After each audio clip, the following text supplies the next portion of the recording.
Shaolin kung fu master ছিল। হঠাৎ মুইয়ের জীবনে ঘটে যায় কিছু রোমাঞ্চকর ঘটনা। পরবর্তীতে সে তার মাথার সমস্ত চুল ফেলে দিয়ে একজন ছেলে সেজে ফুটবল মাঠে চলে যায় ফুটবল খেলতে। কি এমনটা হয়েছিল মুইয়ের জীবনে? কিভাবে এমন বদলে গেল মুই? কেনই বা সে ছেলে সেজে ফুটবল খেলতে গিয়েছিল?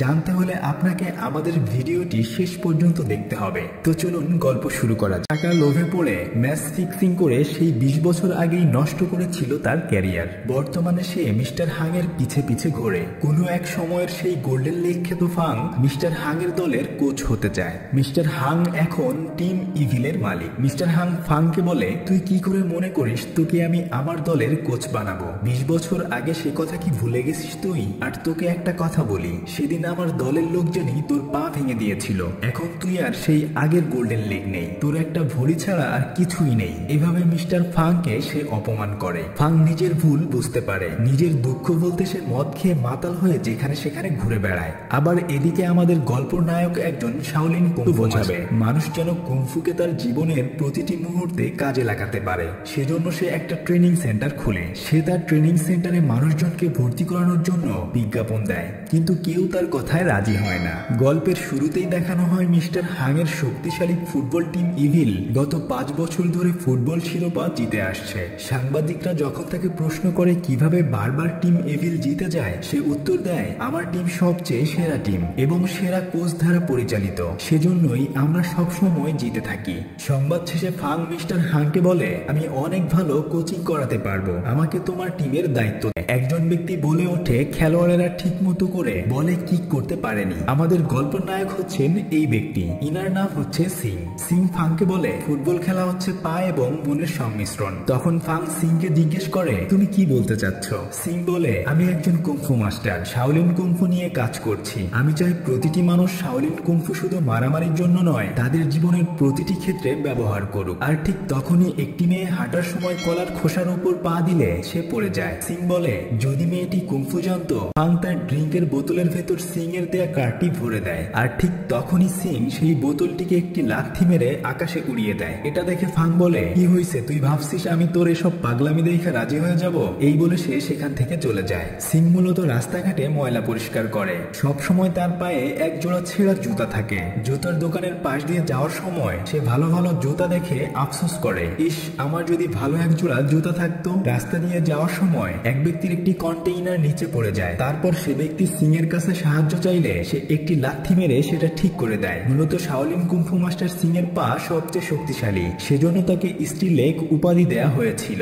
সিং তার ময়লাগুলো বিক্রি করে বাড়ি ফেরার পথে একটা মিষ্টি বনরুটির দোকান দেখতে পায়। সেখানে সে দেখে, ফুজানো, আর তুমি দেখতে আসলেই অনেক বেশি সুন্দর। আর এই বলেই টপাত করে একটা বনরুটি খেয়ে ফেলে। কথা বলতে বলতে আর একটা বনরুটি খেয়ে ফেলে। তখন মুই বলে, একটি বনরুটির দাম 60 সেন্ট, দুটির দাম $1। টাকা চাইলে সিং বলে, আমি একজন কুংফু মাস্টার, আমার কাছে এত টাকা নেই। এই বলে সে অল্প কয়েকটা কয়েন বের করে দেয়, কিন্তু মুই কিছুতেই রাজি হয় না। তখন সিং তার ছেঁড়া জুতা মুইয়ের কাছে বন্ধক রেখে চলে যায়। মুই নিরুপায় হয়ে জুতা জোড়া ডাস্টবিনে ফেলে দেয়। এরপর সিং তার একজন কুংফু পার্টনারের সাথে দেখা করতে যায়। মূলত একটি হোটেল ক্লিনার হিসেবে সে কাজ করত। সে একজন আয়রন হেড নামে পরিচিত ছিল। তার মাথায় যে কোনো কিছু দিয়ে আঘাত করলে স্টিল লেগ এবং আরেকজনের মাথা হচ্ছে আয়রন হেড। গানের রিলিক শুনে মানুষজন তাদের মাথা এবং পা পরীক্ষা করতে চলে আসে, কিন্তু আয়রন হেড মনে করে স্টিল লেগকে মারধর করে এবং স্টিল লেগ মনে করে আয়রন হেডের পায়ে মারে। এভাবে মারধর খেয়ে তারা তাদের বাসায় চলে যায়। পরদিন মিস্টার ফাং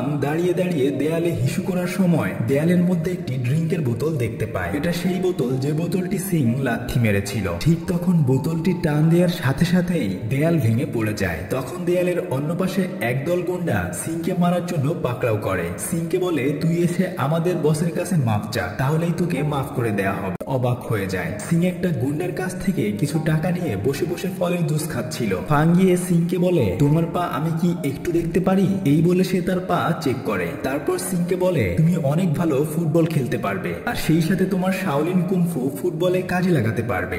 তখন সিং বলে, আসলেই তো, আমি আমার কুংফুকে ফুটবলে কাজে লাগাতে পারি, কিন্তু কে আমাকে ফুটবল খেলা শেখাবে? ফাং বলে, আমি একজন ফুটবল কোচ, আমি তোমাকে শেখাবো। সবার আগে তোমার এক জোড়া ভালো জুতার প্রয়োজন। একথা কথা শুনে সিং সেই বনরুটির জুতা জোড়া বাড়িতে নিয়ে সুন্দর করে সেলাই করে রেখেছিল। ফুটবল খেলার জন্য 11 জন প্লেয়ার দরকার। সেজন্য সিং পূর্বে যাদের সাথে কুংফু শিখেছিল সবার বাসায় যায়। সর্বপ্রথম সে আয়রন হেডের কাছে যায়। সে তাকে বোঝায় যে আমরা চাইলে আমাদের কুংফুকে ফুটবলে কাজে লাগাতে পারি। তখন আয়রন হেড বলে, তোর কথা শুনে আমি আমার সুইপারের চাকরি হারিয়েছি, এখন টয়লেট পরিষ্কার করি, মাফ কর ভাই আমারে, আমি এগুলোর মধ্যে নাই। সিং এবং ফাং আরেকজনের বাসায় যায়। প্রথমে সে ব্যক্তি গোলকিপার হতে রাজি হলেও পরবর্তীতে সে বলে কুংফুকে ফুটবলে কাজে লাগানো একটি বোকামি ছাড়া কিছুই নয়। এরপর তারা আরেকজন কুংফু মাস্টারের সাথে দেখা করতে একটি অফিসে যায়। যখন তাকে আমাদের ফুটবল টিমের স্ট্রাইকার বানাবো, তখন ছোট কুংফু মাস্টার বলে যে আমার যে নাদুস নুদুস মার্কা শরীর, আমি কিভাবে ফুটবল খেলতে পারি, আমাকে দিয়ে এসব হবে না, বরং তোমরা অন্য কাউকে দেখো। এরপর তারা আরেকজন কুংফু মাস্টারের কাছে যায়। সে মূলত একটি হোটেলের থালা বাসন ধোয়ার কাজ করত। যখন সিং তাকে ফুটবল খেলার কথা বলে, তখন সে সিংকে উল্টো ধাওয়া মারে। সিং তার সহপাঠী সমস্ত কুংফু মাস্টারের কাছে গিয়ে ব্যর্থ হয়ে ফেরত আসে। মূলত তারা 6 জন ছোটবেলায় একসাথে কুংফু শিখেছিল। সিং চলে যাওয়ার পরে সবাই তাদের পুরনো একটি ছবি বের করে অতীত জীবন সম্পর্কে ভাবতে থাকে। সিং যখন মন খারাপ করে ছাদের উপরে বসে সবকে সিং ফুটবল ধরে যখন একটি কিক মারে, সেটি আকাশের মধ্যে হারিয়ে যায়। তারা অধীর আগ্রহে বসে থাকে কখন বলটি ফেরত আসবে। যখন বল ফেরত আসে, তখন তারা বল দূরে রেখে নিজেরা বল ছাড়াই খেলতে থাকে। কোচ তাদেরকে একটু একটু করে ফুটবল খেলা শেখাতে থাকে। কিন্তু বিপত্তি বাধে যখন সিং ফুটবল কিক মারে, সেটা অনেক দূরে চলে যায়। তাই আস্তে আস্তে করে বল মারার জন্য ডিম দিয়ে তাকে প্র্যাকটিস করায়। কিন্তু ওই ডিমগুলো ছিল নাদুস নুদুস কুংফু মাস্টারের। ডিম ভাঙার সাথে সাথে সে সেটা খেতে শুরু করে দেয়। তারপর বাকি 4 জন মিলে সেখান থেকে তাকে সরিয়ে নেয়। এরপর ফুটবল কোচ সিংকে একটি দেয়ালে দাগ দিয়ে সেখানে বল মারার প্র্যাকটিস করতে দেয়। একটু পরে সে অসাধারণভাবে দেয়ালে বল মার পিটানি দেয়। সব কুংফু মাস্টারদেরকে মেরে বেহুশ করে দেয়। কোচ গিয়ে সিংকে বলে, ছোট্ট এই টিমের সাথে তোমরা পারো না, তাহলে কিভাবে আমরা সুপার কাপ জিতবো? সিং বলে, ওরা তো যুদ্ধ করছে, ফুটবল খেলছে না। কোচ তখন বলে, ফুটবল খেলাও একটা যুদ্ধ। অন্য দলের খেলোয়াড়রা কুংফু মাস্টারদেরকে নানাভাবে অপমানিত করতে থাকে। কিছুক্ষণ পরে যখন সবার মধ্যে শাওলিন কুংফুর শক্তি চলে আসে, সবাই মিলে অন্য প্লেয়ারদেরকে ধুলাই দেয়। ধুলাই খেয়ে বাকি প্লেয়াররা মাঠ ছেড়ে পালিয়ে যায়। কিন্তু কিছুক্ষণ পরে তাদের মধ্য থেকে কয়েকজন প্লেয়ার এসে কুংফু মাস্টারদের কাছে মাপ চায় এবং তারা কুংফু মাস্টারের দলে, আমি ফুটবল খেলে অনেক টাকা ইনকাম করলে তোমাকে এগুলো কিনে দেব, এভাবে খুনসুটি করে সেদিন তারা বাড়িতে ফিরে যায়। পরদিন সকালে কুংফু মাস্টারের টিম মাঠে খেলতে যায়। অন্য প্লেয়ারের সাথে যখন বল সেন্টারিং করে, তখন সিং এক কিকেই বলটি তাদের জালে জড়িয়ে দেয়। অন্য দলের প্লেয়াররা তখন অনেক বেশি অবাক হয়ে যায়। এসে খেলেই সেদিন কুংফু মাস্টারের দল জিতে যায়। দল জেতার সাথে সাথে এই খবর মিস্টার হাংয়ের কানে চলে আসে। সে অবাক হয়ে যায় যে ল্যাংলা ফাংয়ের দল এত ভালো খেলছে। অন্যদিকে কুংফু মাস্টাররা যে দলের সাথে ফুটবল খেলে, তাদেরকেই তারা হারিয়ে দেয়। আসলে কুংফু মাস্টাররা এক একজন এক এক ধরনের পারদর্শিতা দেখিয়ে প্রতিটি ফুটবল ম্যাচ জিতে যায়। সারা দেশব্যাপী তখন নতুন একটি ফুটবল টিম এত ভালো করছে, তার জন্য চারদিকে সুনাম ছড়িয়ে পড়ে। বলে, তোমাকে অসম্ভব সুন্দর লাগছে, এই বলে মুইকে সে এক জোড়া জুতা গিফট করে। সিং মুইকে বাকি সবার সাথে পরিচয় করিয়ে দেয়। সেদিন রাতে তারা অনেক মজা মাস্তি করে, কিন্তু দোকানের মালিক এসে মুইকে অনেক বকাঝকা করে। তখন মুই সেই মালিককে কুংফু মাইর দেয়। এটা দেখে বাকি সবাই হাততালি দেয়। কিছুক্ষণ পরে মুই সিংকে বলে, আমি তোমাকে পছন্দ করি। তখন সিং বলে, আমিও তোমাকে পছন্দ করি। মুই বলে, তাহলে তো তুমি আমাকে ভালোবাসো, তাই না? সিং জানায়, ভালোবাসি না, তবে তোমাকে পছন্দ করি একজন বন্ধু হিসেবে। তখন মুই কান্না করে সেখান থেকে চলে যায়। পরদিন সেই তারা জিতে যায়। অন্য দলের খেলোয়াড়রা এটা দেখে একদম হা হয়ে যায়। এভাবে তারা ফাইনালে চলে যায়। কিন্তু মিস্টার হাং এর ইভিল টিমও ফাইনালে উঠে যায়। তখন মিস্টার হাং ফাংকে ডেকে একটা চেক দিয়ে বলে, যত টাকা লাগে তুমি লিখে নাও, এর বিনিময়ে তোমার টিম ফাইনালে খেলবে না। তখন ফাং বলে, 20 বছর আগে আমি যে ভুল করেছি সেটা আর করতে চাই না। এই বলে সে সেখান থেকে চলে যায়। অন্যদিকে ফাইনাল খেলার আগের দিন সিং মুইয়ের সাথে দেখা করতে সেই বনরুটির দোকানে যায়। গিয়ে দেখে মুই সেখান থেকে চলে গেছে।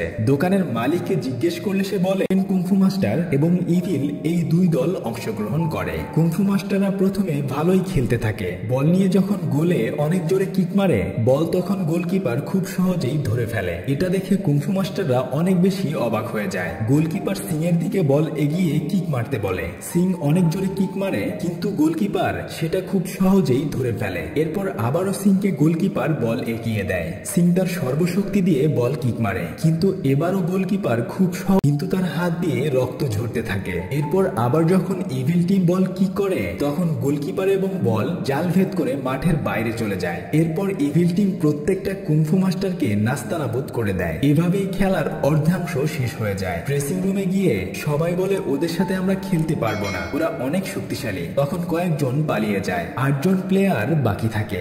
সেই বাকি 8 জনকে নিয়েই তারা ফুটবল খেলতে নামে। প্রথমে কুংফু মাস্টাররা সবাই মিলে একটি ব্যারিকেড তৈরি করে, কিন্তু বলের আঘাতে সেটা খুব সহজেই চুরমার হয়ে যায়। এরপর নতুন গোলকিপার অনেক মার খেয়ে বল ঠেকাতে থাকে। গোলকিপার একবার বল ধরে সিং এর বেচারা অসুস্থ হয়ে মাঠ ছেড়ে চলে যায়। তখন তাদের দলে একজন প্লেয়ার কম হয়ে যায়। সবাই যখন চিন্তিত, তখন কোথা থেকে যেন টাকমাথার একটি মেয়ে এসে বলে, আমি গাওলি, আমি শাওলিন সকারের দলে সাবস্টিটিউট হিসেবে খেলতে চাই। কেউ তাকে না চিনলেও সিং তাকে চিনতে পারে, কেননা এটা হচ্ছে মুই। সে মুইকে জিজ্ঞেস করে, এটা তুমি কি করছো, মাথা কেন নেড়া করেছো, আর ওদের সাথে আমরা কোনোভাবেই পারবো না।